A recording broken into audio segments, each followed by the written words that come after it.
All right, hello. So, my name is Jernej. I'm an assistant professor at the University of Southern California in Los Angeles. Before that, I was a postdoc at MIT, and I got a PhD from Carnegie Mellon. And in case you are wondering, I am originally from Slovenia. So, my background is a little bit unusual because I've done my bachelor's degree in mathematics, but then I switched to computer science. And I do computer graphics, real-time physics. I apply the results to medicine, CAD/CAM, also interested in IP law, technology, and startups. So to give you a bit of a background of what I do, suppose you're given this kind of a model of a bridge. And now what you want to do is compute the dynamic deformations of this bridge under some given external forces. So you can apply the finite element method, and you can compute this motion. This is a solved problem in physics. The issue here is that the computation is very slow. So it takes 10 hours to compute these 5 seconds of the animation.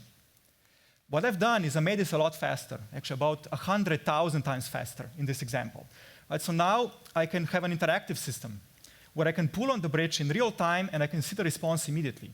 Because now it only takes 0.1 second to compute 5 seconds of the animation. So the result is quite good. There's a downside. It's not as accurate as the slow solution, but it's quite plausible. So the way it works is you take a high-dimensional system, and then you find some low-dimensional basis of motion, and you project the equations of physics to that low-dimensional space, and then you can time-step in the low-dimensional space a lot faster. So one application is virtual medicine. If you're a surgeon, you may want to train some surgery.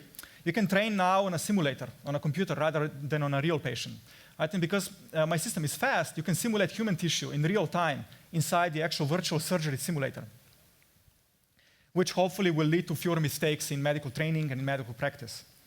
Another application is contact. Suppose you have two very complex objects, both objects having very complex geometry and also deformable. What my system can do, it can resolve collision detection and contact between these two complex objects, and it can simulate the deformations of them at very rapid rates, like 1,000 times per second. This is super useful in robotics to keep the robotics mechanism stable. So one application of this is also virtual assembly. Suppose you're an engineer, you're designing the interior of an airplane, of an engine. You often want to check whether the mechanical components fit together, whether you can move certain parts in between very narrow clearances. And so you can use this kind of a system to prototype in virtual reality on a computer, which avoids the need to build an actual prototype. Right? So you can design the engine much faster. You make fewer mistakes, you design it faster, and hopefully it will lead to eventually safer airplanes, safer and cheaper airplanes, cars, spaceships, helicopters, basically any mechanical system.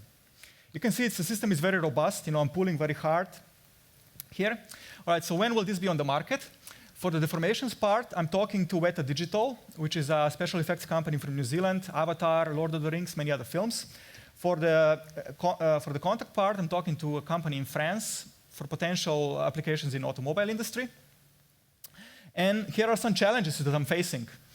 What I'm finding is that the industry usually wants it for free, right? Or else they don't want to deal with you, especially in computer graphics, because there are so many computing technologies is that if you're not willing to just give it for free, basically they don't really follow up.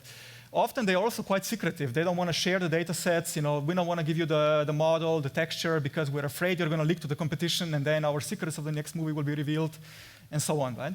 I'm also like a lone assistant professor, just like 2 or 3 students, not a big company with 20 people. And another issue is that sometimes, university has its own idea about intellectual property, but industry has other ideas. So sometimes it's a bit of a conflict, and I have to do a lot of negotiations to manage this. All right, thanks for your attention. I will be happy to talk more about this later.